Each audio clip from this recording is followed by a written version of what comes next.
Yo, it's Vegas' very own Paul V on Real 103.9, and I have a very special guest in the studio today. He has been here since the start of the Vegas Sound Drop. It is DJ Marx. What's up, DJ Marx? What up, though? Yo, man, I'm so happy that you came in here today, bro. I know I've been telling you, yo, man, let's get an interview for the longest time. Yes, sir. And I'm finally glad that we did it.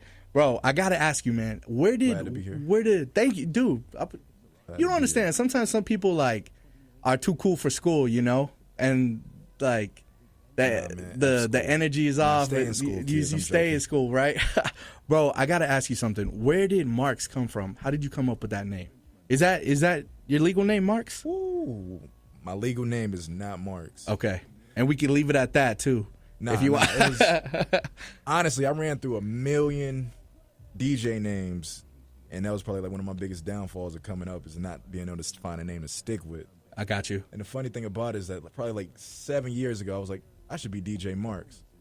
The name comes from my mother, okay, who wanted to name my middle name Marx. Marx, okay. But I guess her and my dad didn't agree on that, okay. So ended up not being Marx, but to bring it to life, I was like, you know what? I'm going to be DJ Marx. But 7 years ago, I said that, and then I was like, nah, that's whack.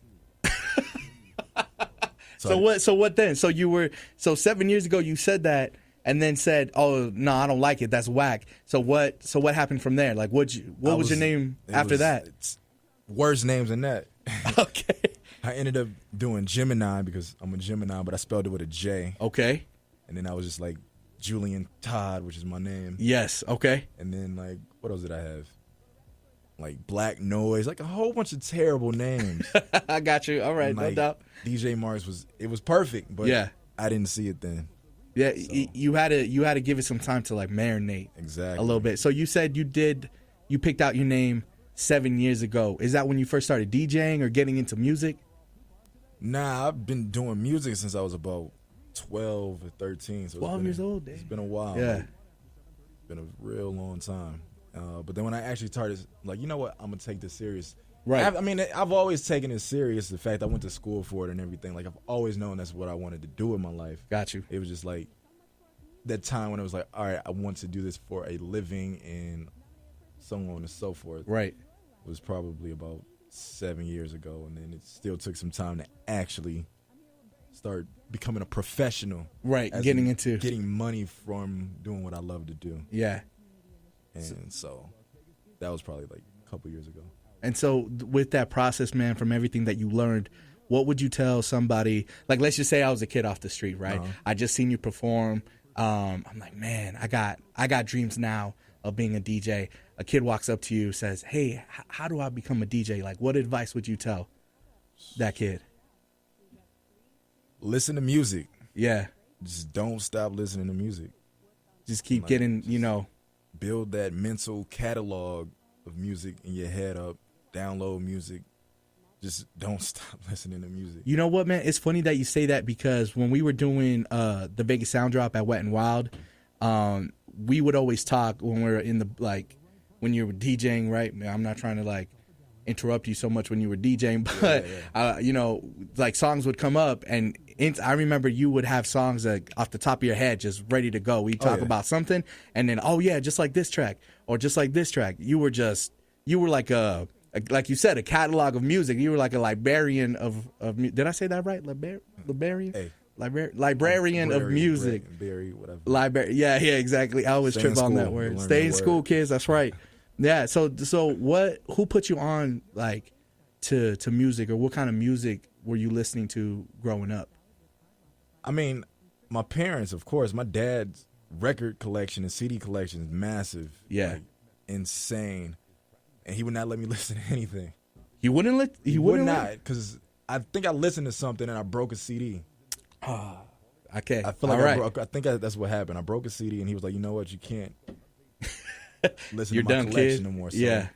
Ended up going to buy my own records. But like, of course, my mother and my grandmother, everybody music was just always around. But then my stepdad came into my life, and him and his brother, they DJ. Like, they had a whole DJ set. And the turntables, the old school, everything. Yeah, and he was also a drummer. And so then I was like, this is dope. Yeah, I want to do that. this is it right here. I want to DJ. And so ever since then, I just like, teach me. Yeah, he's a sponge.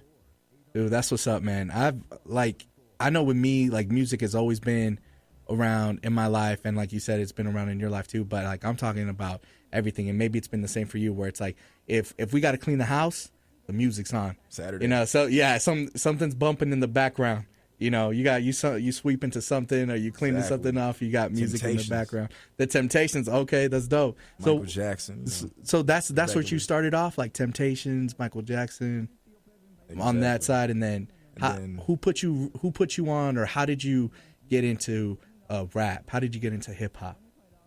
Because was that allowed in the house? Yeah, rap was when it first came out. Yeah, it was mostly R&B, pop. But then I don't know. I feel like it was the Jay-Z and Nas beef. Okay, is when I first was like, I like rap music. No. That's the second part. Lil Bow Wow. Lil Bow Wow put you? Really? Yep. Oh, okay. That's when I was like, you know what?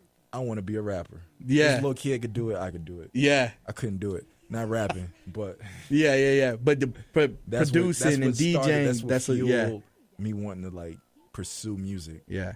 Why not rapping? You produce, you DJ. I know that you mastered the song with Teddy Crooklyn and with R3D out here. Why not hop on the track? Have you ever tried that before? I just told you. Rapping wasn't my thing. It just wasn't okay. It was like you just felt it.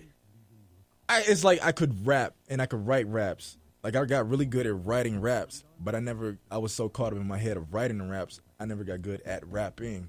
I got you. Actually spitting the rap, like the cadence, all that, you know. So I eventually started battling people. Oh damn! Okay. And at the lunch table and all that, everybody did that. Right. But yeah, I would have all of my punchlines and everything would be super dope, and everybody would go crazy, but my delivery just wasn't.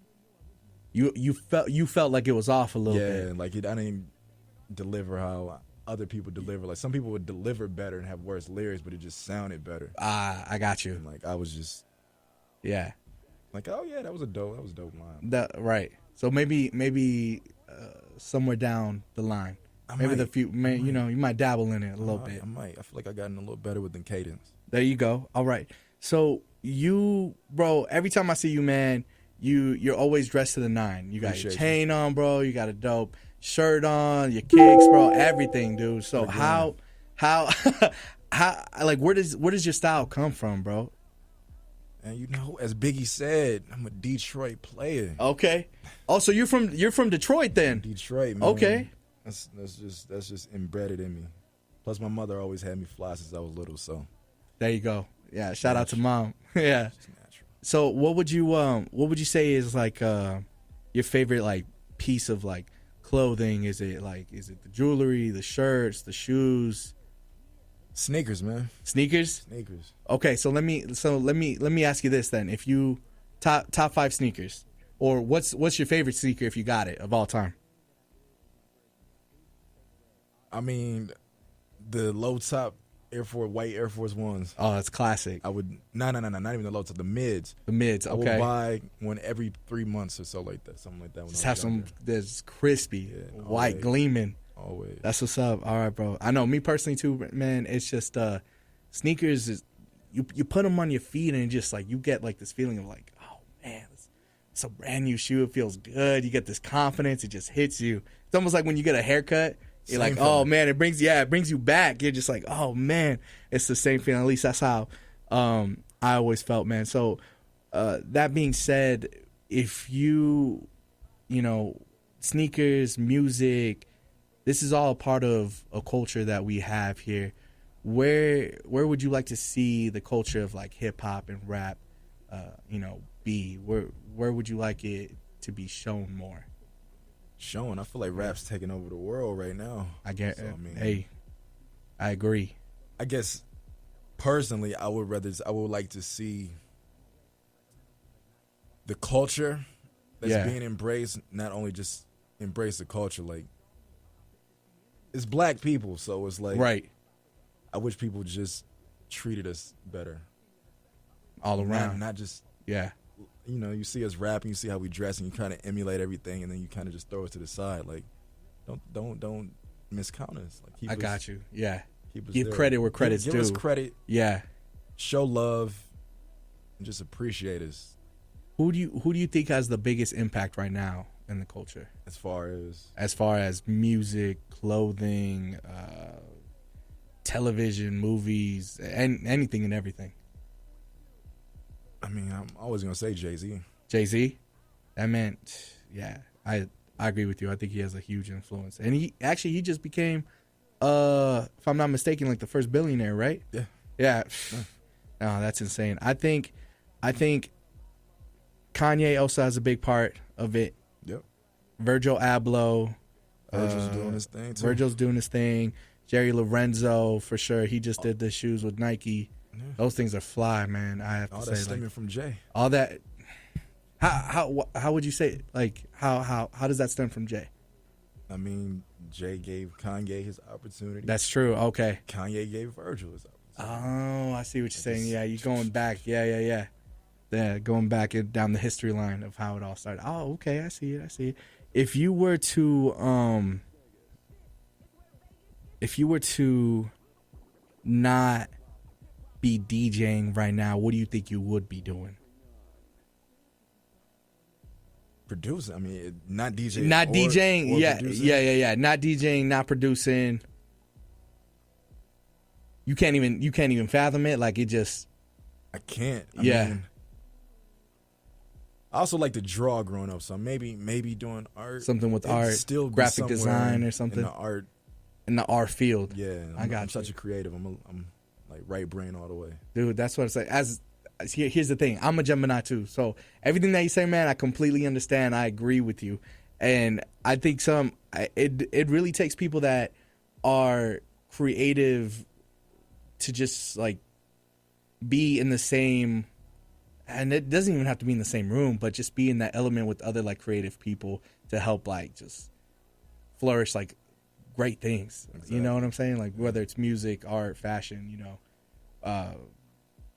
anything and everything. Yeah. I would say. Oh, go ahead. I always tell my girl in another life. Yeah. I most likely was a lawyer. Why is that? Why do you say that? I like to argue. You like to argue? Well, it's not even debate. Debate. I like to prove people wrong. Right. Like, let me just go ahead and hit you with the facts real quick. And I love when people try to pick some sort of argument with me, and I know that I'm right. Yeah. Don't do it. Yeah. It's lethal. Don't bet me. Yeah. Yeah. It's not going to be a good day for you. All right, no doubt. So I can see that. I can see that for sure. So has anything ever happened to you where you're like, oh man, I got it? You ever hold yourself back, you know, and not tell that person off, or are you going to give it to them every time? You're wrong, and here's why. I give it to people every time when it's because I'm very sarcastic. So you're gonna get it somehow. Somehow, okay. Yeah, I've seen it. Okay, it's gonna come out. All right, no doubt, bro. So if you were to say like, because when I first met you, bro, your energy, man, your vibes, it was high. Like I knew instantly. I was like, oh, I like this guy. This is a dope dude. I appreciate that, dude. And so, what would you say the difference between you and like other DJs are? You having already some experience in the game and dealing with other DJs and venues and being out here in Vegas. I know hits. Okay. I know hits. I could pick great records. I know what records people are gonna move to. Like, okay. I'm very good at that. You're very perceptive. Yeah. Yeah. I know what people are gonna feel before they even know. Yeah. Oh, dude, that's a quality you have to have. You being a DJ, you're controlling the room, you're controlling the energy, so you have to know what's gonna hit. You can't have the next song be, you know, bland or like a flop. Exactly. You know what I'm saying? So no, that's dope. That's awesome, man. Where do you see yourself in 5 years' time? Yeah, that question. Yeah, I gotta ask it. You know. I mean, doing the same thing I'm doing now, but on a bigger level. Okay. Where would you, like, if I would be like Marx, money's not an option. You don't have to worry about anything. Where is a place that you would want to perform at? Say money is not an option. Money is not an option. Like everybody's trying to book you. You have your choice of where you want to. Where's the place that you've always wanted to spin? XS. XS? Dope. Okay.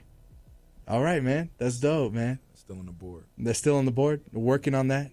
I mean, it's going to happen. It's going to happen. That's what I love to hear, bro. That's what I'm talking about. It's going to happen. So, like, you know how I asked you if you were to give advice to somebody that was younger that was trying to DJ and stuff like that. Mm-hmm. What's something that you could say on like relationship building? Like how does one go about that? Like they're a fresh DJ, they're in the city, they're trying to get their name out there. You know, I've seen you and stuff for Hyde, bro. I've seen you flyers and stuff like that for all kinds of venues out here in the city. So how does someone get to there? Keep your humility. I mean, so you ran into some like big headedness. So of course. Yeah. Yeah. Some people get certain gigs and they're doing certain things and they're too cool. Yeah, they're too cool. But then I've also meet people that's at higher levels and they're just mad cool. Yeah. And it's like that's when I learned like, yo, you gotta just keep that level head. And it's like that's right. Treat everybody as your friend until they prove you otherwise. Right. That's what's up. That's the main thing. That's awesome, cool. man. Bro, be cool. And on that note, man, ladies and gentlemen, thank you so much for listening. Again, my name is Paul V, and we have DJ Marx here in the building. DJ Marx, anything you want to say to close it up? Follow your dreams. They do come true. There you go. On that note, we are out. Peace.